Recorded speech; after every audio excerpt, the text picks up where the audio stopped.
కానీ ఇగో పార్టీ పరంగా టికెట్ ఇవ్వాలంటే కేపాల్ 95% టికెట్ ఇస్తాడయా బీసీ ఎస్టీ ఎస్టీలకు అంటా ఉండు. వెంకటచారి చాలా అద్భుతంగా చెప్పిండు. 100% రేవంత్ రెడ్డి రెడ్డిలకు మాత్రమే సీఎం, మన బీసీ ప్రజలకు కాదు. అరే మన బిడ్డలకు స్కాలర్షిప్లు ఫీజు రియంబర్స్మెంట్ 6,000 కోట్ల రూపాయలు పెండింగ్ ఉంటే ఒక్క అనా పైస ఇస్తలేడాయా, ఒక్క అనా పైస ఇస్తలేడు.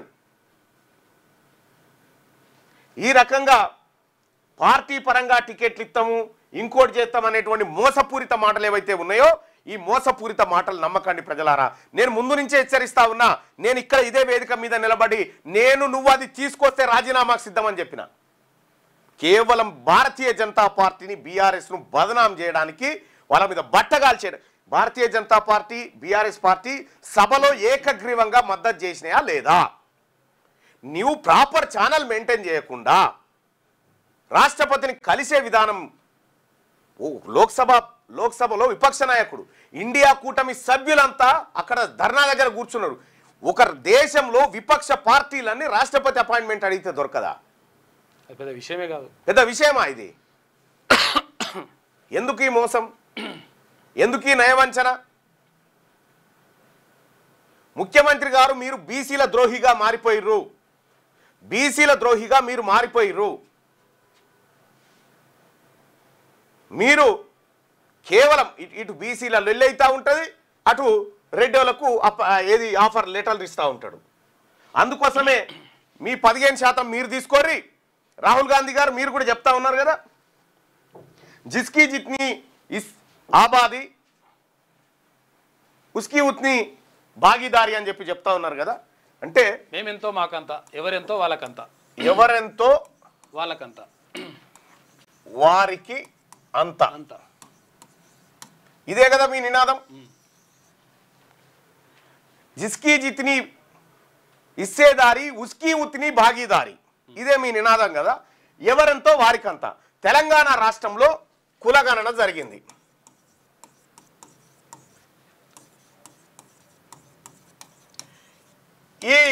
ఇప్పుడు ఈ సూత్రం ప్రకారం, ఈ ధర్మసూత్రం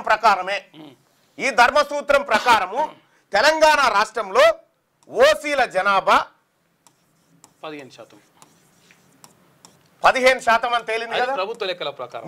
అదే అవి దొంగ లెక్కలా ఇంకో లెక్కలా ఎక్కువ చూపించాలని ఏం చేసిరు అనేది పక్కన పెడితే ఈ 15% అయితే చూపించారు కదా. ఎవరికి ఎంతో వారికంతా. మా సంగతి వదిలేది. ఫస్ట్ మీ ఓసీలది 15% తీసుకోరు కథం. మీ ఓసీలకు 15% తీసుకోరు. ప్రతి మంది మా బీసీ, మా ఎస్సీ, మా మైనార్టీ, మా ఎస్టీలు మేమందరం చూసుకుంటాం.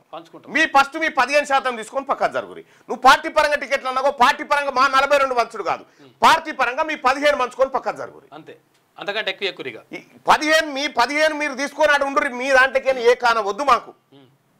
15 అని మీరే చెప్పారు కదా. ఈ 15 సంగతి ఏందో మీరు తీసుకొని అడ ఉండండి. ఎందుకు మోసం చేస్తా ఉన్నారు ప్రజల్ని? నాకు మీ అడుగులు కనిపిస్తలేవా? మీరు ఎవరెవరితో ఏం మాట్లాడిపిస్తారు, ఎవరెవరిని ఏమంటారు అని వట్టిగా నోరు బారేసుకొని తిడితిరి ప్రధానమంత్రిని, రాష్ట్రపతిని. అపాయింట్మెంట్ ఇయ్యగలని ఇంత కుట్రనా?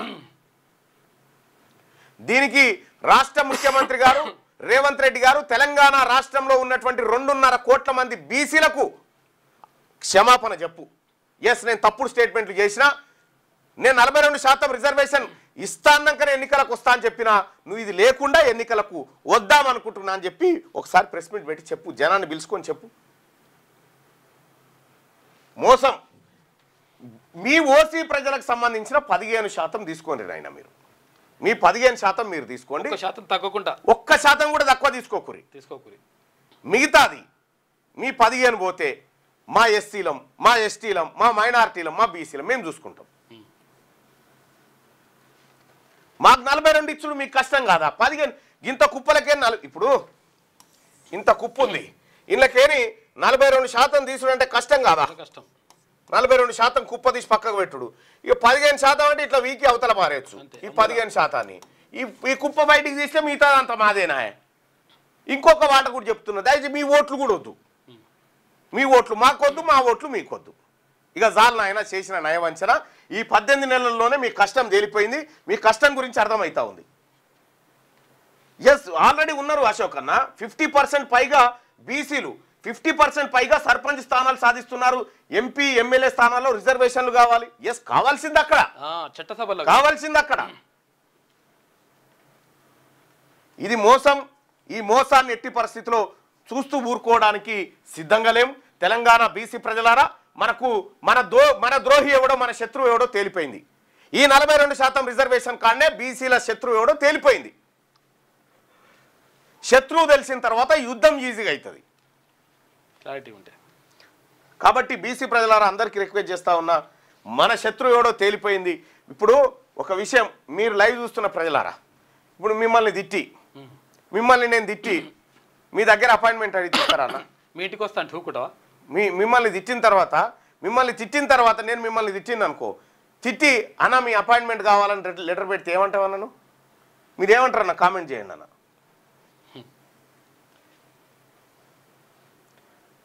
వీళ్ళందరూ కలిసి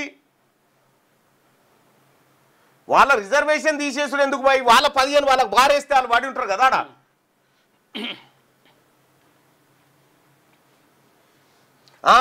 2% మండల కమిషన్లో బీసీలను రిజర్వేషన్ పెరిగితే తగలబడ్డ ఈ రెడ్లు 42% ఇస్తారని ఎలా అనుకుంటున్నారని చెప్పి హనుమయ్య అంటుండు. 100% ఇది కరెక్ట్. స్కాలర్షిప్స్ మంజూరు చేయరు, ఏమీ లేదు. జయశంకర్ సార్ చెప్పినటువంటి యుద్ధం చేయాల్సిందే. జయశంకర్ సార్ చెప్పిన యుద్ధం చేయాల్సిందే, అంతే కదా. నో అంటాం, నీతో నాకేం పని పోరా అంటాం. మరి అటువంటప్పుడు నువ్వు రాష్ట్రపతిని తిట్టి ప్రధానమంత్రిని తిట్టి ఆయన అపార్ట్మెంట్ కావాలని అడుగుతా ఉంటే జనం సేవలో పువ్వు పెడతాను, కాకపోతే ఇంకెందుకు? ఇంకో పెద్ద బాంబు ఏంటంటే, మళ్ళీ అక్కడ నరేంద్ర మోడీ గారు ఎక్కడ హట్ అవుతారో అని రాహుల్ గాంధీ గారు ఈ ఎలక్షన్ కమిషన్ బాంబు వేల్చిండు. రాహుల్ గాంధీ గారి వార్త పూర్తి స్థాయిలో కవర్ కాకుండా ఈయన ప్రెస్ మీట్ పెట్టిండు. మళ్ళా ఇలా పేపర్లు అన్ని చూడండి. అంతే. వీళ్ళని రాజకీయంగా పేరు వెనకాల తోక కనిపిస్తే దాన్ని కోటేయకూడదు ఎట్టి పరిస్థితిలో.